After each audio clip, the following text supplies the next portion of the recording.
नमस्कार, मैं डॉक्टर रजनीश कुमार आप सभी का एक बार फिर से हार्दिक स्वागत करता हूं।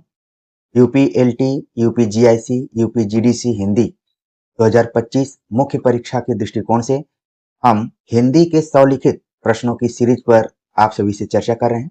आज हम चर्चा करेंगे गद्य एवं अन्य गद्य विधाओं के अंतर्गत आत्मकथा और जीवनी में अंतर स्पष्ट कीजिए। ये प्रश्न नंबर 53 होगा। यदि यह प्रश्न 125 शब्दों में, 200 शब्दों में या फिर 250 शब्दों में लिखने के लिए आए तो आप कैसे लिखेंगे? प्रिय विद्यार्थियों, जैसा कि आप देख रहे हैं कि यहाँ पर प्रश्न नंबर 53 भले ही हमने लिखा है, लेकिन आप देखेंगे कि इसमें कम से कम 3 प्रश्न जुड़े हुए हैं। तो हम जब आप सभी को पढ़ाते हैं तो शब्दों की सीमा को तो ध्यान में रखते हैं, लेकिन पूर्णता में बताने का प्रयास होता है कि मान लीजिए सिंगल तरीके से प्रश्न आ जाए कि आत्मकथा पर टिप्पणी लिखिए या फिर आत्मकथा के बारे में लिखिए या फिर जीवनी के बारे में लिखिए, उदाहरण सहित स्पष्ट कीजिए या दोनों में अंतर बताइए।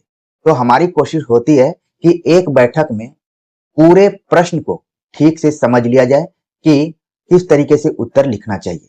तो हमने कई बार आप सभी से कहा है कि ऑन द स्पॉट क्वेश्चन को देखने के बाद अपने उत्तर को मॉडिफाई कीजिए। आप अपने उत्तर को तभी मॉडिफाई कर सकते हैं जब आपको उसके बारे में जानकारी होगी, आपके पास शब्दों का भंडार होगा। कई बार आपने महसूस किया होगा कि बोलने और लिखने में शब्दों की बहुत जरूरत पड़ती है। अगर आपके पास शब्द भंडार नहीं होंगे तो आपकी कलम रुकने लगेगी, आपकी वाणी रुकने लगेगी। तो चीजों को आप सभी समझिए। हम व्यवसायिक रूप से यहाँ पर नहीं जुड़े हुए हैं, बल्कि आत्मिक रूप से आप सभी से हम चर्चा करते हैं और मन से आप सभी को पढ़ाने का प्रयास करते हैं। तो अनावश्यक तरीके से इस तरीके का कमेंट मत कीजिए कि शब्द सीमा को हम बिल्कुल नजरअंदाज कर रहे हैं। बिल्कुल नहीं कर रहे हैं, हमारा ध्यान बहुत आगे है, इसीलिए तो हम इस प्लेटफॉर्म से जुड़े हुए हैं। अगर हम भविष्य को नहीं समझ पाएंगे तो फिर हम शिक्षक के तौर पर खराब शिक्षक साबित होंगे। तो आप चीजों को समझिए। देखने में आपको लग रहा है कि ये एक प्रश्न है, इसमें 3 प्रश्न जुड़े हुए हैं, वो कैसे हैं हम आगे बताएंगे। जब हम आत्मकथा और जीवनी पर उत्तर को तैयार कर रहे थे तो हमें 8 वर्ष पहले की एक घटना याद आई, जिसको लेकर आप सभी के सामने हमने उस वीडियो को प्रस्तुत भी किया था कि राज्यसभा टेलीविजन में एक प्रोग्राम में एक श्रोता के रूप में हमारी भी भागीदारी थी। वहां पर हमने एक्सपर्ट से पूछा था कि आत्मकथा और जीवनी भले अलग अलग विधाएं हैं। आत्मकथा में जो लेखक है वो अपने बारे में लिखता है और जीवनी में कोई दूसरा व्यक्ति किसी दूसरे व्यक्ति के बारे में लिखता है। तो जीवनी ज्यादा चुनौतीपूर्ण हो सकती है। इस तरीके से हमारा एक प्रश्न था और आपने देखा कि एक्सपर्ट थोड़ा सा वहां पर रुके थे और फिर बाद में अपने आंसर को दिया था। तो ये वही प्रश्न है जिसको लेकर हम बातचीत करेंगे। आप कैसे उत्तर लिखते हैं या फिर उसकी शुरुआत करेंगे, एक नजर उस पर हम डालते हैं। आत्मकथा नॉर्मली आप किताबों में पढ़ेंगे तो लिखा रहेगा कि इसको अंग्रेजी में ऑटोबायोग्राफी कहते हैं, अंग्रेजी का ये है, अंग्रेजी का वो है। हम बिल्कुल इस तरीके से उत्तर की शुरुआत नहीं करेंगे। आप बताएंगे, सीधे सीधे बताएंगे। आत्मकथा 2 शब्दों से मिलकर बना हुआ है। आत्म का मतलब ही है कि अपनी कथा, ठीक है, अपनी कथा, यानी कि स्वयं जब लेखक लिखता हो, सामान्य अर्थ इसका यही है। लेकिन आप अपना उत्तर कैसे लिखेंगे इसको देखिए। आप लिखेंगे, जब कोई व्यक्ति साहित्यिक एवं कलात्मक ढंग से अपनी जीवनी स्वयं लिखता है तो उसे आत्मकथा कहते हैं। इसमें तटस्थता की अत्यधिक अपेक्षा रहती है। तटस्थता मतलब ईमानदारी की। इस विधा के माध्यम से लेखक के जीवन, दर्शन व स्थितियों के साथ साथ तत्कालीन ऐतिहासिक सामाजिक स्थितियों की भी जानकारी मिलती है। आमतौर पर जब हम किसी की आत्मकथा पढ़ते हैं तो उस व्यक्ति के बारे में जानते हैं, वो व्यक्ति किस विचार से प्रभावित था उसके बारे में जानते हैं, किस स्थिति में वो पला बढ़ा था। जैसे आप दलित आत्मकथाओं को पढ़ेंगे तो आपको वहां पर एक अलग ही स्वरूप दिखाई पड़ेगा और साथ में तत्कालीन ऐतिहासिक सामाजिक स्थितियों के बारे में भी हमें जानकारी मिलती है। मान लीजिए आत्मकथाकार ने किसी आंदोलन की बात कर दी, किसी समाज सुधार की बात कर दी या फिर कोई बहुत बड़ी घटना उसके जीवन में घटी हुई हो और उसको उसने अपनी आत्मकथा में जगह दी हो। तो आत्मकथा का सामान्य अर्थ यही है कि जब कोई लेखक खुद के बारे में लिखता हो तो उसे हम आत्मकथा कहते हैं। आत्मकथा लिखने की एक लंबी परंपरा रही है, लेकिन जितनी परिपक्वता के साथ आधुनिक काल में आत्मकथाएं लिखी गईं, उसकी शुरुआत देखिए कहां से हो रही है। बनारसी दास जैन कृत अर्ध कथानक को प्राचीन आत्मकथा माना जाता है। हालांकि ये जो आत्मकथा थी वो ब्रज भाषा में और पद्यात्मक रूप में थी, लेकिन आधुनिक काल में आकर अब तक हिंदी में महिला पुरुष लेखकों द्वारा सैकड़ों आत्मकथाएं लिखी जा चुकी हैं। अब आत्मकथाओं का रूप भी बदल गया है। महिला आत्मकथाकार, पुरुष आत्मकथाकार, दलित आत्मकथाकार, आदिवासी आत्मकथाकार, उसमें भी स्त्री पुरुष आत्मकथाकार अलग अलग ढंग के हैं। ठीक है, तो आप इन सभी बातों को लिखते हुए उदाहरण देंगे। अंबिका दत्त व्यास निजी वृत्तांत, श्याम सुंदर दास मेरी आत्म कहानी, राहुल साकृत्यायन मेरी जीवन यात्रा, इसके बाद हरिवंश राय बच्चन क्या भूलूं क्या याद करूं, और बच्चन की जो आत्मकथा है यानी हरिवंश राय बच्चन की आत्मकथा 4 खंडों में बटी हुई है। समयानुसार आप वो सभी का नाम लिख सकते हैं, नहीं तो जितना हमने यहाँ पर लिखा है उतना भी लिख सकते हैं। यशपाल सिंहावलोकन, मन्नू भंडारी एक कहानी यह भी, रमणिका गुप्ता हादसे, ओम प्रकाश वाल्मीकि जूठन, तुलसीराम मुर्दहिया। तो प्रिय विद्यार्थियों, हमने आत्मकथा के बारे में तो परिचयात्मक रूप से आपको बताया, लेकिन आप देखेंगे जो हमने उदाहरणों को लिया है।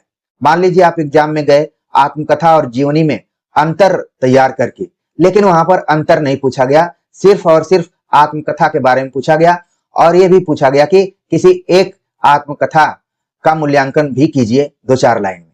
तो हमने जितने भी यहाँ पर आत्मकथाओं को रखा हुआ है, पहले तो अंतर करने के लिए कि आप कंफ्यूज ना हो एग्जाम में कि ये मेरी आत्म कहानी, मेरी जीवन यात्रा किस विधा की रचना है। आप स्पष्ट हो गए होंगे कि ये आत्मकथा किसकी है, ये भी ध्यान में रखना है। और हमने बाद में कुछ महिला आत्मकथाकारों को रखा, कुछ दलित आत्मकथाकारों को रखा, और ऐसी आत्मकथाकारों को रखा है जिनको कि आपने किसी न किसी सिलेबस में पढ़ा होगा।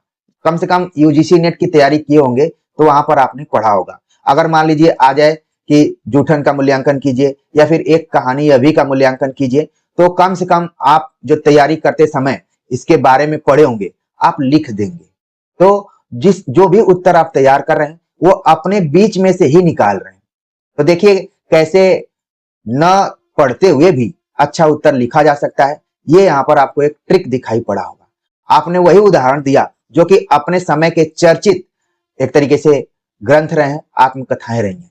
ठीक है, तो ध्यान से इस तरीके से आपको उत्तर लिखना है। घबराना नहीं है, बिल्कुल घबराना नहीं है कि शब्द सीमा ज्यादा हो रही है, कम हो रही है। शुरू में ही हमने बताया कि जब आपके पास शब्दों की अधिकता रहेगी तभी आप अपने उत्तर को ठीक से समाप्त कर पाएंगे। पता चला आपकी कलम बार बार रुक जा रही है, आप अपने ऊपर झल्ला रहे हैं कि हमने अब तक क्या तैयारी की थी। यहाँ पर जो कुछ बताया जा रहा है वो आपके दिमाग में भरा जा रहा है ताकि आप समय प्रबंधन करते हुए अपना सटीक उत्तर दें।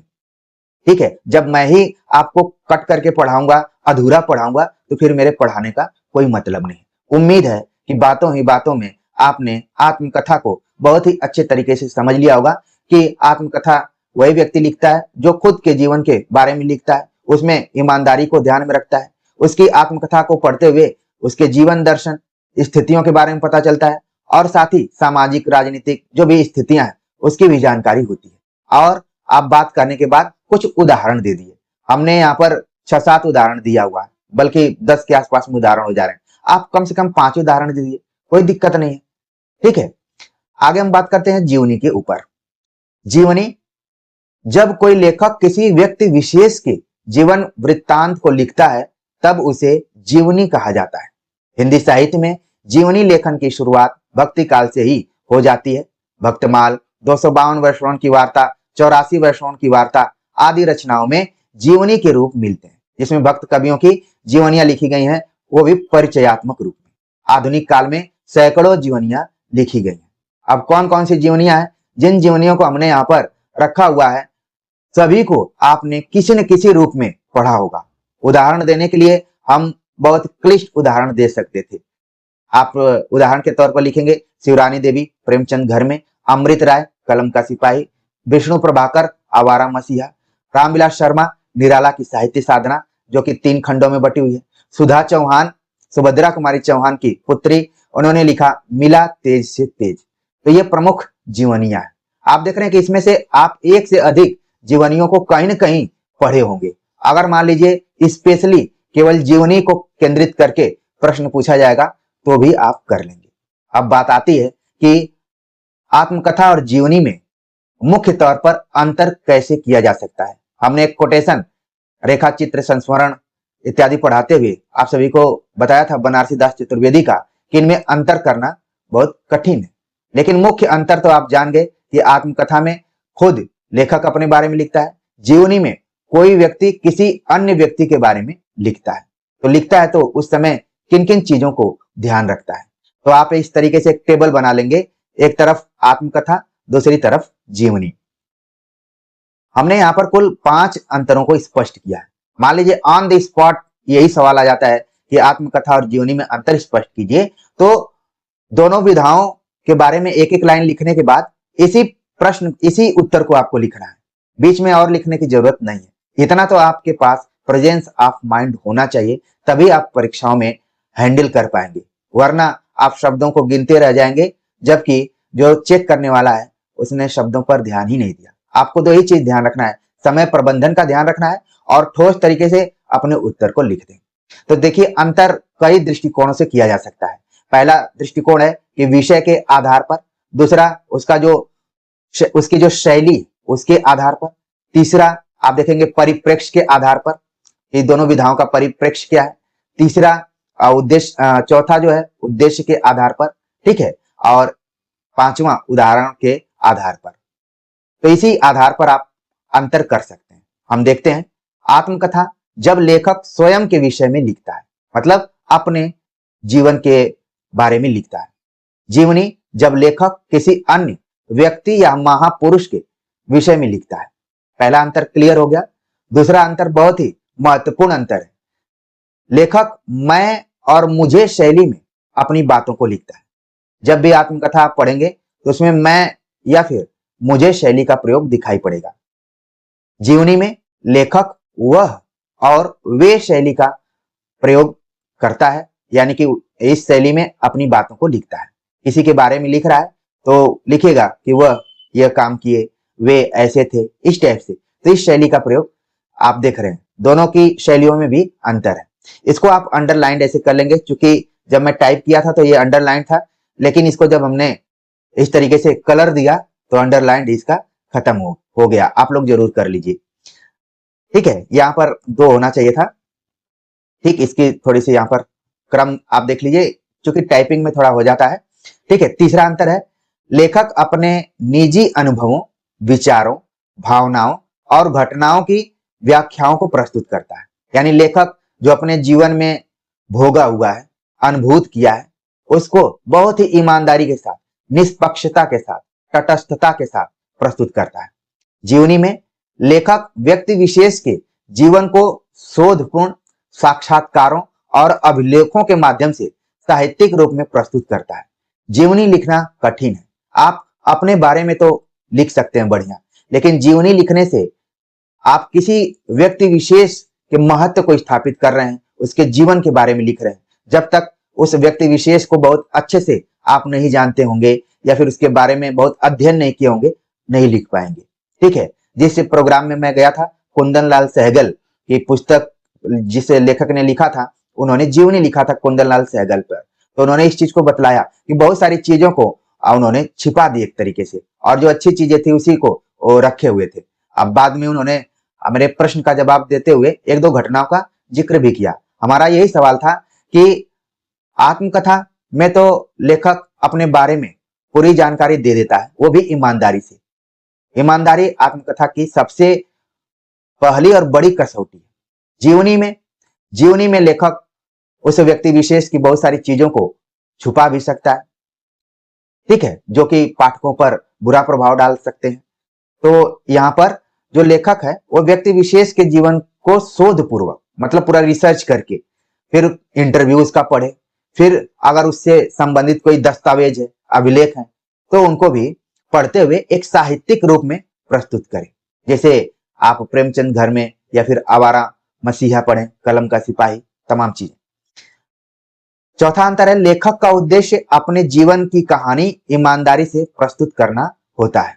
जीवनी में लेखक ईमानदारी के साथ ही कुछ काल्पनिक भाव से भी प्रस्तुति करता है, उसी में कुछ चीजें अपनी तरफ से भी मिला देता है जो उस व्यक्ति विशेष को और महत्वपूर्ण बनाए। थोड़ी कम मात्रा होती है लेकिन थोड़ा मिलावट हो जाती है। उदाहरण के तौर पर आप देखेंगे कि निज वृत्तांत, एक कहानी, यह भी जूठन, ये उदाहरण दे दीजिए। अगर आपके पास समय है तो इनके लेखकों का भी नाम दे सकते हैं। इधर जीवनी में उदाहरण के रूप में कलम का सिपाही, आवारा मसीहा, और इन दोनों रचनाओं को आप देखेंगे कि ऑब्जेक्टिव में भी खूब पूछे जाते हैं। तो प्रिय विद्यार्थियों, मैं आप सभी की परीक्षाओं को ध्यान में रखते हुए उन्हीं उदाहरणों को यहाँ पर रखा हूं ताकि आप सब्जेक्टिव तौर पर अपने कॉन्सेप्ट को क्लियर तो कर ही रहे हैं, साथ में आप ऑब्जेक्टिव तौर पर भी अच्छी पोजीशन में रहें, आपका मनोबल बढ़ता रहे। तो उम्मीद है कि आज का ये लेक्चर आप सभी को पसंद आया होगा। आप जो भी नोट्स बना रहे होंगे उसके माध्यम से आपका मनोबल भी बढ़ रहा होगा। तो हमने आपके ज्ञान क्षेत्र से आपको कर्म क्षेत्र में लाने का प्रयास किया है कि आप केवल ज्ञान ही अर्जित न करें बल्कि लिखकर अपने कर्म को भी निभाएं, फिर आपकी इच्छा क्या हो जाएगी, पूरी हो जाएगी। और जीवन में यही तीनों सार्थक हैं। नहीं तो अगर इन तीनों में त्रिकोण नहीं बन पाता है तो हमारी जीवन की विडंबना बनकर चीजें रह जाती हैं। तो ठीक है, तो ज्ञान, इच्छा और कर्म, तीनों में एकदम से आप समन्वय स्थापित कीजिए, निश्चित तौर पर आपको सफलता मिलेगी। तो उम्मीद है कि आप सभी को अच्छा लगा होगा, कमेंट जरूर करिएगा। मिलते हैं इसी तरीके से एक और नए प्रश्न के साथ, तब तक के लिए नमस्कार।